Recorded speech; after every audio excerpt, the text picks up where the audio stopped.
Olá a todos, eu sou Paulo Silveira, sou médico hematologista da velha guarda e estamos aqui nessa reunião da Seismic Experience e temos como convidado para falar sobre os reticulócitos, novos dados dos reticulócitos, o professor Rodolfo Cansado, que é professor associado da Faculdade de Medicina de Santa Casa de São Paulo e médico hematologista do Hospital Samaritano em São Paulo.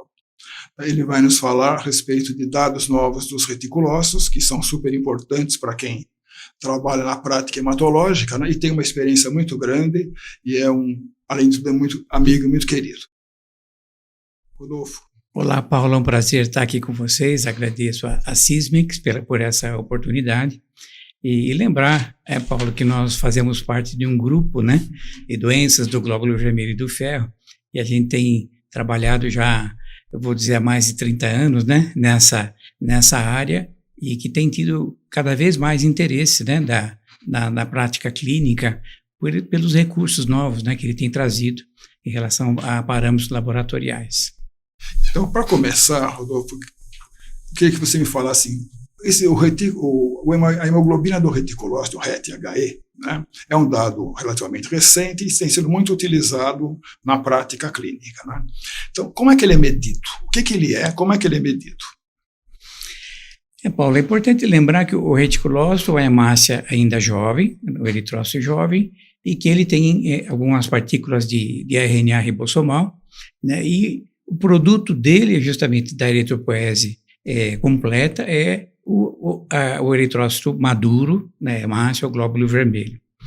Então, além da contagem dos reticulócitos, né, hoje a contagem automatizada do RET-HE, que no caso da Seismic, né, essa sigla, então, conteúdo de hemoglobina dos reticulócitos. Então, na realidade, esses reticulócitos têm, por citometria de fluxo, uma citometria fluorescente que usa a polimetina como corante de RNA e DNA, e com isso eles vão observar, né, essa população de células que são os reticulócitos e a hemoglobina deles no sangue periférico. E os valores que são medidos, né, são diferentes de acordo com a idade? Por exemplo, um recém-nascido, um jovem, um idoso, eles têm o mesmo valor de referência da conteúdo de hemoglobina? Os valores do conteúdo da hemoglobina reticulocitária, ele varia bastante, né, entre mais ou menos 2 picogramas de 30 a 40 picogramas. Normalmente, o valor mais importante é quando o valor está, do ponto de vista clínico, quando ele está abaixo de 30 ou de 29 picogramas, que aí ele indica, né, nós vamos comentar a questão da deficiência de ferro. Mas há essa variação pela quantidade e pelos glóbulos vermelhos mais maduros. Então, quando você tem uma diminuição do RET-HE, né, da hemoglobina dos reticulócitos, isso mostra que você vai ter uma diminuição da disponibilidade de ferro para a fabricação da hemoglobina. Isso. Quando a medula, então, libera o reticulócito na circulação, ele representa, em tempo real, né, como é que é o conteúdo da hemoglobina vinda da medula. Esse reticulócito demora 24, 48 horas para se tornar uma hemácia madura, né? Então, a hora que você analisa esse componente, esse reticulócito, a gente consegue ver na deficiência da menos hemoglobina, justamente, indiretamente, reflete a incorporação de ferro para a formação da hemoglobina. Então, uma diminuição do RET-HE significa uma diminuição, então, da disponibilidade de ferro da medula, representando indiretamente ali uma falta de ferro naquele reticulócito. Tá, isso inclui tanto a deficiência de ferro como o ferro não disponível, por exemplo, numa inflamação. Então, essa é uma grande vantagem, né, do RET-HE. Se a gente avaliar as aplicabilidades, né, do RET-HE, é muito importante o diagnóstico diferencial da deficiência de ferro, dos diferentes espectros, né, da deficiência de ferro, e isso tem sido empregado justamente por esses novos parâmetros apresentados por esses equipamentos novos, em relação para ajudar o clínico a diferenciar, por exemplo, uma situação de deficiência absoluta de ferro em que nós realmente temos uma redução do estoque do depósito de ferro no organismo, versus uma deficiência funcional de ferro, onde esse ferro fica aprisionado, sobretudo nos macrófagos, e é o que a gente chama de anemia da inflamação ou a deficiência funcional de ferro. A grande vantagem, diferentemente da ferritina, é que o RET-HE não tem interferência, não sofre interferência pela inflamação, pela atividade inflamatória ou mesmo infecção. O que não acontece com a ferritina. Então, a gente sabe que a ferritina baixa, não há nenhuma outra causa senão a deficiência de ferro. Só que a ferritina normal, ou mesmo alta, ela não exclui a deficiência de ferro. E aí sim é importante a gente empregar o RET-HE quando possível. Então, o RET-HE baixo, mesmo com ferritina normal ou alta, ele indica que há deficiência de ferro. Então, a gente, na investigação clínica atual, mesmo que você tenha a possibilidade de usar o RET-HE, você não deixa de ter que usar também outros parâmetros para definir se aquilo nós estamos frente a uma carência de ferro ou uma ferropenia associada à inflamação.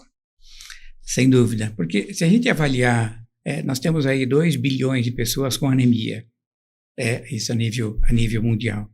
Pelo menos 60%, 70% tem a ver com a deficiência de ferro. E desse percentual, em torno de 40%, pelo menos, tem a ver com a deficiência funcional de ferro. Então, a gente vê que só os parâmetros, o estado de ferro, então o ferro, a capacidade total de ligação do ferro e a ferritina, eles são importantes para a avaliação do estado de ferro, mas nas situações que nós comentamos da inflamação, né, a gente depende de algum outro parâmetro, que é justamente o RET-HE. Se a gente avaliar o espectro da deficiência de ferro, o primeiro parâmetro que se altera é a ferritina, né? Logo depois da ferritina, nós temos aí o RET-HE, a diminuição do RET-HE, e que ela diminui antes da saturação da transferrina, da porcentagem de hemácias hipocrômicas, do VCM e da hemoglobina. Então, é um parâmetro, um indicador precoce da deficiência de ferro. Quando a ferritina está baixo, ótimo, mas quando ela está normal ou alta, esse valor do RET-HE é importante para diagnóstico da deficiência de ferro. O RET-HE, ele é importante para o diagnóstico da carência, né? Como já falou, da associação com a inflamação. Ele também é utilizado, por ser ter uma resposta rápida, né, após o tratamento, ele também tem sido usado como um preditor de resposta ao tratamento, né? Ele é bem precoce, né, e bastante utilizado para isso, né, Rolando? Sim, isso mesmo. A gente tem vários trabalhos, tanto com ferro oral como com o ferro endovenoso, no tratamento da anemia por deficiência de ferro, e que nós temos, se tivermos uma medula normal, uma atividade regular, a gente tem um aumento a partir de 3, 4 dias do reticulócito e com um valor, um pico, né, em torno de 7, 9, 10 dias. Então, com isso representa uma atividade normal da medula e uma resposta à medula frente a um tratamento numa situação de deficiência de ferro. Então, a contagem do reticulócito é fundamental como preditor de resposta, ou seja, ele tendo um aumento, um incremento esperado, significa que aquela pessoa está respondendo ao ferro oral, né, ou ao ferro endovenoso. É um parâmetro importante porque quando a gente não tinha esse parâmetro, sobretudo em relação ao ferro oral, nós usávamos uma curva que se assemelhava à curva da glicose, em que você usava 80, 90 miligramas de ferro oral e poderia medir o ferro sérico a cada 30 minutos e tinha uma curva. Se aquele paciente atingisse aquela curva, ele respondia, absorvia o ferro oral. E se não, ele não ia responder ao tratamento com ferro oral. E hoje nós temos várias situações em que há deficiência de absorção do ferro oral em função, por exemplo, da cirurgia bariátrica, né, ou algumas alterações inflamatórias, doenças inflamatórias intestinais, em que a ferritina vai ser difícil de interpretar na situação de inflamação, por exemplo, na doença inflamatória, né, mas que o RET-HE vai ajudar a entender a resposta ao tratamento na bariátrica, na doença inflamatória e qualquer outra situação. E em uma semana a gente tem esse aumento esperado que vai indicar uma boa resposta ao tratamento. Você vê ainda espaço na clínica hematológica para avaliação de estoque de ferro com aspirado de medula com coloração de Pearce? Olha, depois de todos esses parâmetros, basicamente a gente usa nos livros, né, que uma avaliação, até mesmo inicial, era feita justamente com a coloração de Pearce para avaliar, para quantificar qualificar, né, o ferro depositado no estoque na medula óssea. Hoje, com esses parâmetros, que são bastante precoces, né, e simples, são exames reprodutíveis, você tem fácil acesso e custo relativamente baixo. Hoje se torna muito mais fácil o diagnóstico precoce da deficiência de ferro, sem ter que fazer.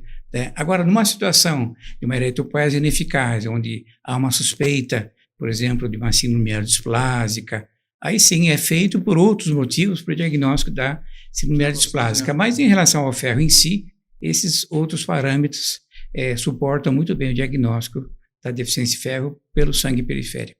Com relação à nefrologia, o RET-HE é importante nos pacientes que têm insuficiência renal?